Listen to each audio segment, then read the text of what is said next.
This video will be spoiler-free until a clear visual and verbal warning indicates when I will soon be speaking freely within spoiler territory. If you want to learn more about the Elden Ring DLC without getting any narrative plot points, weapons, or locations spoiled for you, this video will be safe to view at the beginning chapter and the end chapter. Everything that I will show visually during the spoiler-free section of this video will be moments shown off in the gameplay and story trailers officially released by Bandai Namco, as well as the very beginning of the game without combat or detailed exploration. If this is still too much for you, I suggest listening to this review instead, and you may leave when I give the spoiler warning. Forgive me for the long PSA, but I wanted to make sure that you as an audience member were fairly notified about the nature of this video. I despise being unintentionally spoiled while looking for information about a game, and I hope you as a viewer feel safe from any unwanted verbal and or visual information from me. With that being said, thank you for clicking on this video, and I hope you enjoy. As of writing this, it's only an hour until the Shadow of the Erdtree DLC drops to the public, and I genuinely cannot think of a time where I was this excited for a video game. I guess I said that wrong. This is a DLC, it's not a full game, but from all of the things I've heard, it might as well be a game all on its own. This is going to be a little bit different of a $1 an hour review due to the nature of Shadow of the Erdtree being downloadable content. I will be doing a $1 an hour review of Elden Ring in its entirety at the end of this year, so look forward to that, and realize that there will be a lot more that I will talk about once that video arrives. However, I needed to talk about this DLC. I've heard a lot of people being disenchanted with the $40 price point, claiming it to be too steep of an asking price for optional content. To those who are genuinely curious or concerned, I can see your worry. There's been a lot of game developers and corpo bigwigs who litter their games with unfriendly user practices. There are games that demand that you pay $130+ to gain the full experience they're offering, games with greedy and malicious practices like microtransactions, paywalls, and loot boxes, and even DLCs that are unfinished, unpolished, and unloved while still demanding a hefty chunk of change. Spend your money the way you want to, but in my opinion, you should at least be informed if the game you want to play is worth the asking price. Oh, it's almost like I make a livelihood off of it or something. I am a skeptical, almost pessimistic consumer. If I see something that might be appealing, I'll still have this nagging thought that it just won't live up to my expectations, or even that it might be hiding some malicious intent that would sour my enjoyment. I never buy anything from sheer curiosity or any surrounding hype. Pre-ordering a video game? Off the table. I've done it once before with a series I once held so dear, and it burned me so heavily that I swore off the practice completely ever since. I fell head over heels for the base game of Elden Ring, to the point of me beating the game over 20 times as of this recording. I've beaten every boss, researched and studied the game's lore extensively. Heck, I began to research From Software Incorporated and their games and practices, and Hidetaka Miyazaki-sensei himself, because he genuinely fascinates me as a human and a narrative and technical genius. Yeah, I think my ADHD diagnosis is completely valid. I usually hate this term and how loosely its implications are nowadays, but Elden Ring changed my DNA. It's honestly weird to look back before I played it and think about how differently I thought about life and how to approach complications in my life. All that being said, I threw my usual caution to the window and pre-ordered Shadow of the Erdtree for $40. And the time has almost arrived. I'll be back once I've played the DLC for 40 hours and tell you how I feel and think about it. Okay, so we need to talk.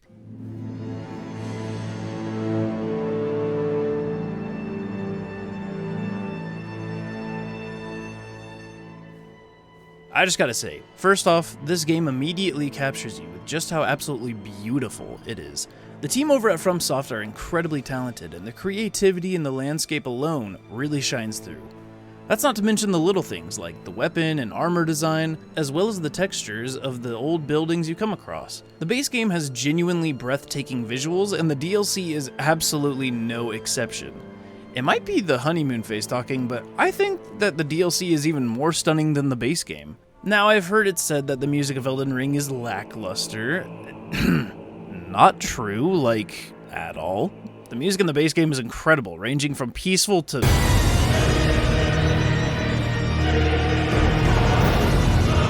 So what do I think of the music in the Realm of Shadows? It's absolutely stunning. It serves its purpose incredibly well, by the majority of the tracks being somewhat foreboding, heavy, and somber. It gives you the notion that you're in a very dangerous land, and you'll have to overcome much deadlier foes than what you're used to. When you do find a more rare, calming score, it's welcome, but leaves you with feeling like something is wrong. Like, things can't get this calm, can they? Am I in trouble? That's actually something that really stood out for me in the DLC. Don't get me wrong, the base game is varied and has so many locations which differ from one another. However, in the Shadow of the Erdtree, there are so many locations that differ heavily from one another. I don't want to spoil anything, but it shocked me just how seamless the transition from one place to another felt, even though the two locations were tremendously different. It's hard to explain without giving anything away, so I'll leave it at this. The Realm of Shadows is beautiful and radically diverse without it being super jarring. It makes exploration feel rewarding and exciting.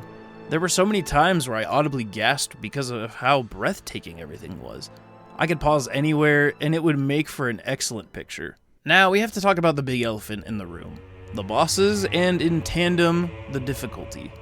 Let's get this out of the way, but the bosses are an absolute joy to fight. For one thing, they all have incredible designs, and I found myself in awe when I watched them move and attack. From Software really did kill it in the design department. The bosses all support powerful attacks and insane combos, which seem to be impossible to predict or counter at first, which makes it all the more euphoric when you finally catch on to the little details of attack patterns, make more and more progress, until finally you come out the other end victorious. I've seen a lot of people leaving negative reviews about Shadow of the Erdtree, saying that it's way too difficult and unfair. Now, I'm not going to pretend like the DLC isn't difficult. I find when people are like, oh, this Soulsborne game is easy, it's so easy, I find that very disingenuous to the overall experience. Bro, you defeated a really difficult game, at least own it like a boss. Yes, Shadow of the Erdtree is very difficult, but it's anything but unfair. The game gives you various tools to help you become stronger, and the DLC specifically encourages exploration by giving you items called Scadu tree blessings, which if used out of sight of grace will give you a buff to both your offense and your defense. Now if you're that one guy that'll just keep kicking and screaming that you won't use summons or leveled up weapons or Scadu tree blessings or whatever else you people are crying about nowadays, guess what? You don't have to. Play the game however you want. The only wrong way to play is if you never play the game at all. However, to the people who are just complaining that the game is too hard, utilize what the game hands you and just keep grinding at it. That's what these Soulsborne games are all about. It's meant to be hard and you're meant to overcome it. It sounds very rough, but you are truly meant to get good. Overall, I can acknowledge that this DLC is really tough, but it's absolutely rewarding when you learn, grow, and conquer. This game is all about defeating bosses to become the boss yourself. That was really cheesy.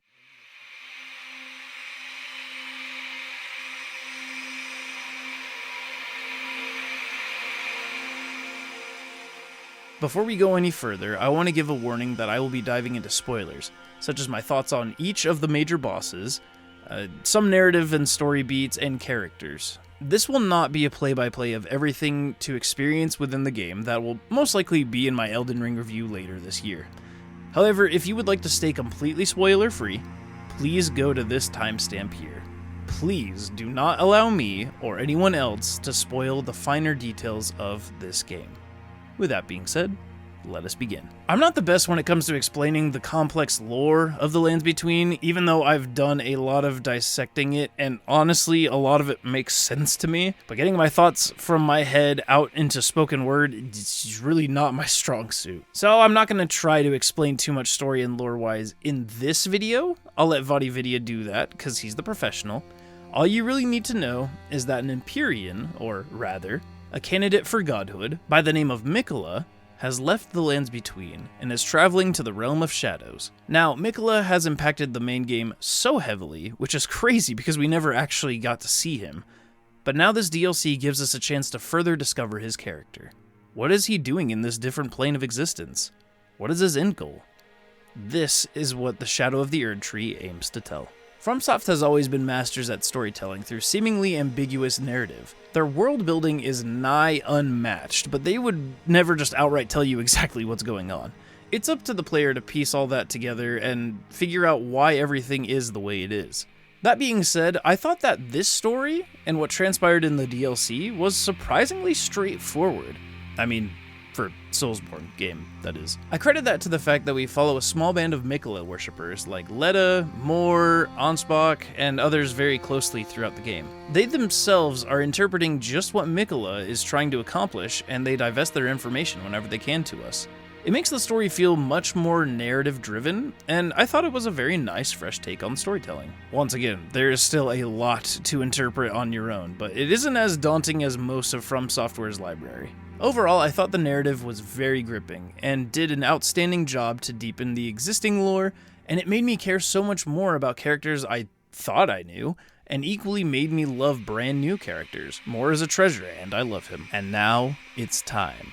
I'm going to tell you very briefly how I felt about each of the new Remembrance bosses. Heck, I'll even rank them. Keep in mind that my opinion of them isn't factual or anything. I normally rank boss fights for their lore, their backstories, their movesets, their OSTs, and just my overall enjoyment of them in total. Also keep in mind that I've only ever defeated these bosses anywhere from 1 to 3 times, so I'm sure my opinion will change wildly once I've had more time with them. Anyway, let's start things off with the Divine Beast Dancing Lion was the first Remembrance boss that I encountered, and boy did they set the bar super high. I love that it's just a bunch of dudes piloting this larger-than-life puppet that was once used for sacred rituals, now refurbished for battle. Very reminiscent of those Chinese dancing dragons. Its moves are easily telegraphed, but the timing can be really difficult to nail, which is actually one of my favorite things to figure out in these games. And once it hits its second phase, man, it was so cool to see it attack with those various storm attacks ranging from lightning, frost, all the way to tornadoes. The only downside I can think of is that the area was a hair too small, and in my opinion, making the fight incredibly claustrophobic every now and then. Honestly though, it wasn't that bad at all. Great boss, killer design, fun fight. It makes me super hyped to just see it every time. 9 out of 10 on the ISO. That's the In Scotty's Opinion scale, just so you know, it's very official. Next up is Rauh, who was actually the very first DLC boss I defeated without any summons.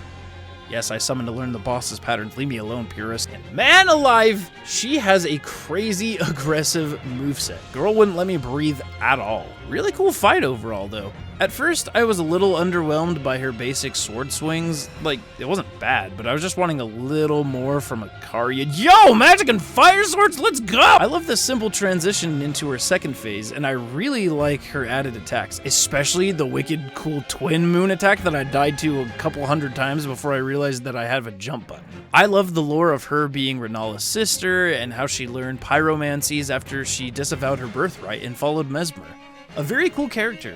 A very fun fight, and I really like the rewards you get from her remembrance. I'll give Rauh an 8 out of 10 on the ISO. I genuinely thought that Messmer was going to be the in-game boss, so I was incredibly surprised when I ran into him all of a sudden. Messmer has been talked about so much throughout the Land of Shadows, and I was so ready to beat the boy into the ground for all the war crimes he committed on the completely innocent people of this world. This fight was absolutely freaking insane. Bro fights with an insane mix of quick attacks and mighty blows as he flies all around the arena with such beauty, grace, and holy crap, I'm gonna die again, aren't I? And just when I thought it couldn't get any more anime, the Phase 2 transition hits and Messmer transforms into his base serpent form, summoning large one-eyed snakes to aid in his attacks, and so unbelievably awesome. When I defeated him, I was so hyped to take down this absolute monster. But then I was confused. With his dying breath, Messmer cursed his mother, Queen Marika. But wasn't he killing everyone because she told him to? Didn't he faithfully follow her command? I then read all of his item descriptions, and one in particular really hit me hard. The Remembrance of the Impaler says, a malevolent snake writhed within Messmer, and so his very mother plucked out his eye and put in its place a seal of grace. Yet, having done so, her fear compelled her to secret away her child within the realm of shadow, hidden away, keeping company with the original sin, and a hatred that would not be confined. Messmer was used to do Marika's dirty work, was forced to shoulder the hatred and blame all on himself, and then promptly discarded and locked away once her objective was accomplished. And that really broke my heart to learn his backstory. Messmer has it all. A really fun fight, baller music, an incredible depth of lore, and, as the kids would say, plus 10 million aura. He's now unironically one of my favorite bosses throughout the entirety of Elden Ring. He's definitely up there with the likes of Godfrey and Malekith on the ISO. Messmer the Impaler gets a 10 out of 10. Yeah, Commander Gaius is jank. It's pretty cool lore, though. It's dope that he's an Albinoric, Messmer's personal friend, and Radahn's rival. But, like, this fight is just weirdly not as tight as you would have come to expect from the other bosses. There would be some attacks of mine that would just phase through him. Yeah, not deflected, not weakened. It just phased through him. It's quite a shame. He's actually a really cool character, but his fight is pretty lame. Not really hard, not really easy. It's just very jank. 3 out of 10. Oh, cool. I wasn't expecting Orphan of Cost to make a cameo. Why is he on a horse? Why does he look like that? The Putrescent Knight is disgusting. I love it. I think his attacks are a tad bit wonky at times, but I still had a good time with this fight. I love the vortex attack he does. That stuff is just super cool. Also, its lore is pretty rad. Putrescent's granted eternal strength from St. Trina's nectar, becoming her guardian knight. It's super cool. And this is just such a great arena. I know out of all things, arena design is probably the least important to me when it comes to my overall ranking the boss, but I just like purple, dude. I don't know what to tell you. Overall, pretty sick boss. Could have been better in some ways here and there, but nothing of great note. Plugging it in on the ISO, I'm gonna give it a 7 out of 10. The design goes hard, yo. Okay, no, we're cutting that. The Scadu avatar was such a fun surprise for me. It's a giant sunflower that wants to smack you up and serve you on a platter with a side of peanut oil dunked fries. Its movement is fairly telegraphed and fun to learn, and I love that the fight promotes an interesting choice. Do you aim for the avatar's head and deal big damage, or aim for its stem and to deal less damage but be out of the way of some more of its fatal attacks? Will you be more aggressive or cautious? It's a fun little addition to the fight that I really appreciate. Alright, we defeated the boss. Time to head out and see what else there is to see. What the heck is happening? Oh yeah, this dude has not 1, not 2, but 3 health bars. Never fear though, this balances really well with the fact that it doesn't have that much health to begin with, and it definitely gets points because I was completely shocked when I attempted this fight for the first time, and I was like, yay, I did it! No, I didn't! What's happening? Cool boss all around. I still haven't gotten used to that crazy tracking thorn attack. Maybe not the most impactful boss, but I weirdly love him all the same. 8 out of 10 on the ISO, so let's move on to... Do you think that Yharnam will miss this one? Matir, Mother of Fingers. Disgusting.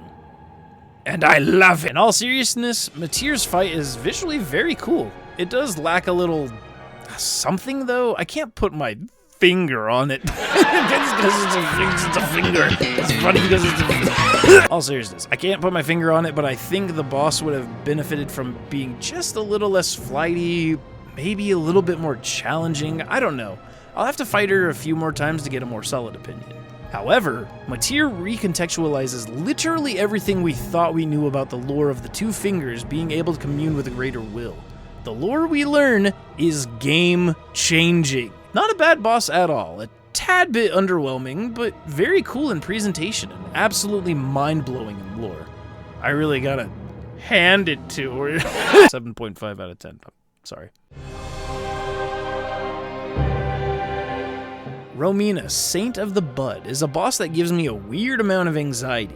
I think it's because her moves can be chained together in such a clunky yet weirdly smooth way. It just scares me. Bugs are nasty. Don't get me wrong, I don't dislike Romina. I think she's a rad looking boss with a really challenging fight that I think is pretty fun. I just don't have that many more opinions on her at all. It's cool to have a really unique boss linked to the Scarlet Rot, but I'm just kind of confused as to why she's the last line of defense against you burning down the Sealing Tree. I mean, I guess I'll wait for Vati to make a video on it. Lore-wise, I'm not really sure how she fits into everything, but the fight is pretty good. Not really much else to mention. For now, Romina gets a 6 out of 10. Midra, Lord of the Frenzied Flame. What a sick boss, honestly. I didn't think he was super challenging in the grand scheme of things, but just because a boss isn't too hard, it doesn't mean that they're any less fun. His moveset's really cool and flashy, and sometimes that's all you need, I don't know. The fact that this dude was conspiring with the Frenzied Flame, and he held back his own execution from the horn set with a freaking sword stuck in his head is absolutely metal. Honestly, maybe that's the best way to explain this boss overall. Metal. Or an 8.5 out of 10. I've heard it both ways. Okay, real quick, before we talk about the final Remembrance boss, I wanted to quickly mention 2 other significant fights. They aren't Remembrance bosses, but they're significant enough for me to want to mention them briefly. Baal the Dread. Curse him and all that he stands for. I'm not much of a fan of dragon fights in this game, solely for the reason that the camera on any dragon that isn't just a normal dragon can only lock onto their heads or their chest. Or your Fortissax, I guess. The camera work is just weird when you fight an ancient dragon, and Baal is no exception. I hate the camera work on this dude. So why does he get an 8 out of 10 then? Is it because of the sick lore? Is it because his moves are wicked cool? I mean, kinda. But it's honestly all because of Egon's speech where you summon him. Yes, the memes are not exaggerated at all. Egon is him. The next boss, quote-unquote boss, I wanted to touch on real quick. Well, allow me to dump a little lore on you. I hate NPC fights. They're so spammy with their attacks, and their dodges, and their dodges, and their dodges, and their dodges. So what could possibly be worse than an NPC boss? How about multiple NPC bosses at the same time? Ooh. Yeah, on your way to bust up the final boss's kneecaps, your previous comrades in arms, led by Needle Knight Leda, show up to toss hands. It's such a tedious fight, and I found no enjoyment in it. I thought it was a cool twist, but that's about it. Oh wait, I have to kill more? Oh cool, it's even worse now. 1 out of 10. Anyway, let's move on to the final boss. Let's move on to... When I tell you that my knees buckled when I saw freaking Prime Radon, who is fused with Mohg's body, my knees were buckling. Bro was gassed up as being the mightiest demigod of the Shattering, and here he is, proving just how much he earned that title. No wonder Melania had a rough time bringing this dude down. Are you kidding me? And just when you think you might be getting the hang of his attack patterns, this dude's biggest simp pulls a Yoda and turns up the difficulty tenfold. Once Miquella joins Radon, the duel turns into a freaking massacre. The two summon terrifying beams of light and begin to phase in and out of existence to trip you up and attack you with thunderous force. This fight was nothing short of pure awesomeness and cold, hard cinema. Why is this fight so divisive in the community? Is it because the fight is really tough? I mean, I'd be really disappointed if it didn't hand me my own cheeks. This is the final boss of a FromSoft post-game DLC. I mean, maybe it could be because of the argument of, why are they bringing back Radon and stuffing his soul in Mohg? It doesn't make any sense. Yes, it does. Ansbach literally explains most of what you need to know. I don't know. I don't really see most of the shade people are throwing. I can't see how some people don't like seeing repeat bosses, but this Radon fight is so fundamentally different than his fight in Caelid, while still being faithful to his true fighting style. I genuinely loved this boss. It makes you realize just how powerful and twisted Miquella is, how Giga Chad Radon is, and leads to such a triumphant feeling when you finally grab that win. I have no clue why so many people hate this boss. Personally, it's pretty high up on the list for me, and one of its only downsides was that once it's done, it feels a little unceremonious. That and some of the combos are a tad bit longer than I think is necessary in the second phase. All things considered though, I'm still gonna give it a 9 out of 10. Melania is harder there, I said it.